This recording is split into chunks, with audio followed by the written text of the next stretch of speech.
Joe Biden appears to be moving closer to clinching a historically Republican state in the Southwest.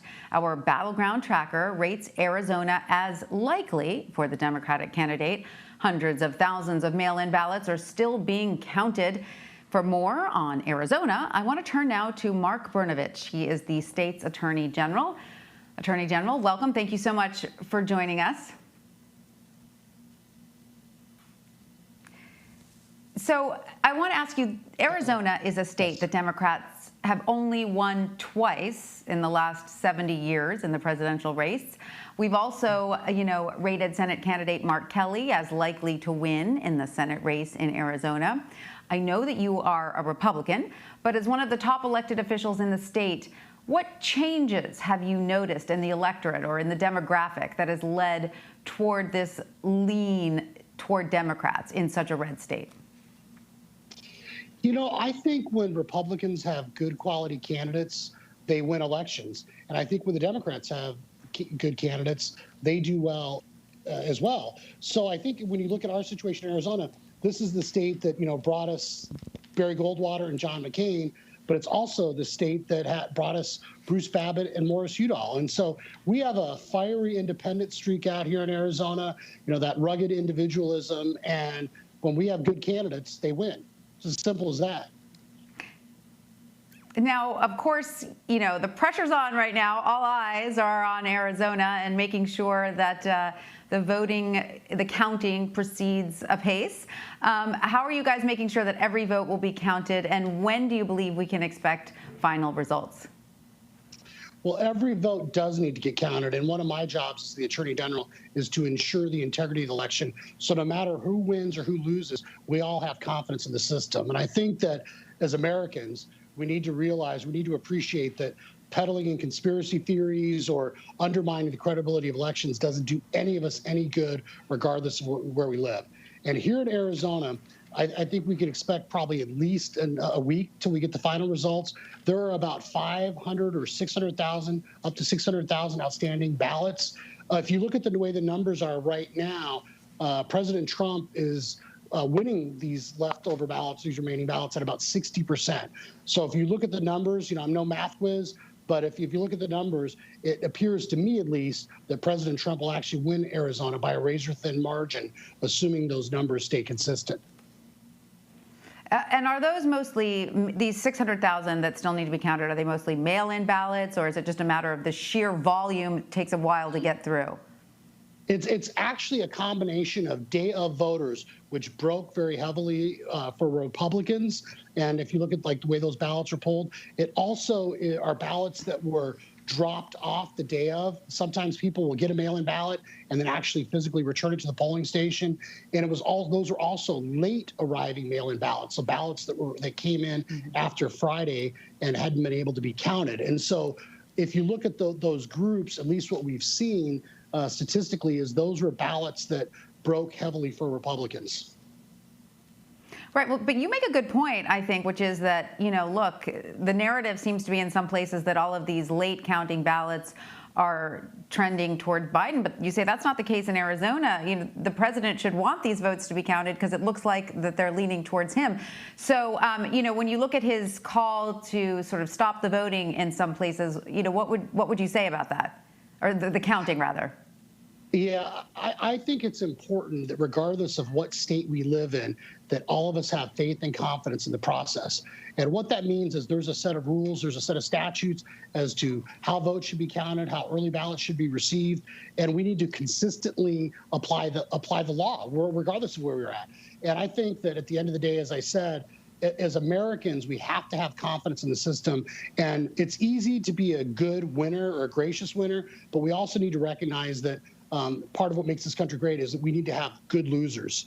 And what I mean by that is not that anyone's proud of losing, but we need to accept the results. And we need to make sure that people have confidence in the system. And it doesn't serve anyone anywhere if people, whoever they are undermining our confidence in the system. That's what makes a strong democracy. Absolutely. I want to ask about, sort of Latino and Hispanic voters there, because President Trump has appeared to cut into his margins with Latino voters in many states.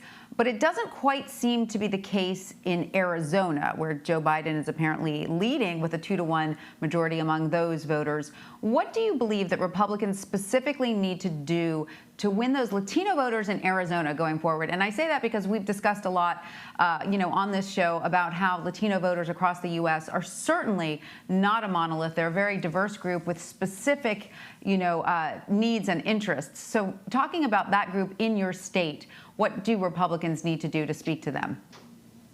Well, I think first and foremost, we need candidates that are consistent in what their beliefs are, and they need to express those beliefs. I'm a first-generation American. My family fled communism, and I think my experience is common with a lot of other immigrant groups, and that is we want the rule of law to apply to everyone equally. And that means no matter who you are, where you're from, what your last name is, what language you speak, that everything or the law will be applied consistently to you. And too often in today's society, both Republican and Democrat, it seems like there's one set of rules that if you're powerful and wealthy and wealth connected, and there's another set of rules for everybody else. And so we need to ensure, and I think that whether they're Latino voters or Hispanic voters or Eastern European voters, that if we respect the rule of law and we're consistent in how that law will apply to everyone, regardless of who they are, that that is the way, I think, for Republicans to consistently get voters regardless of where they're from.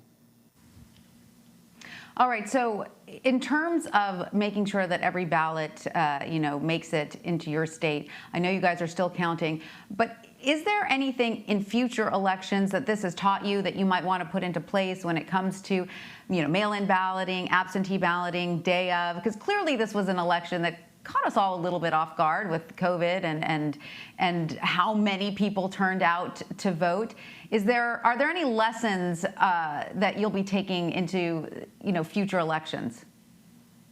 Yeah, there's always lessons to learn, and there's always ways that you can improve.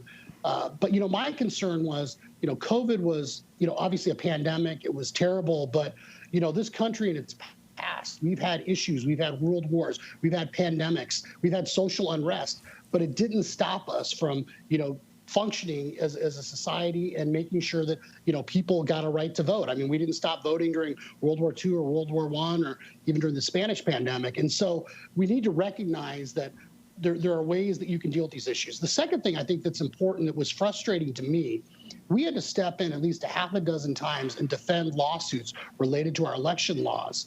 And so I think we want consistency and certainty, as I said, when it comes to the application of the law.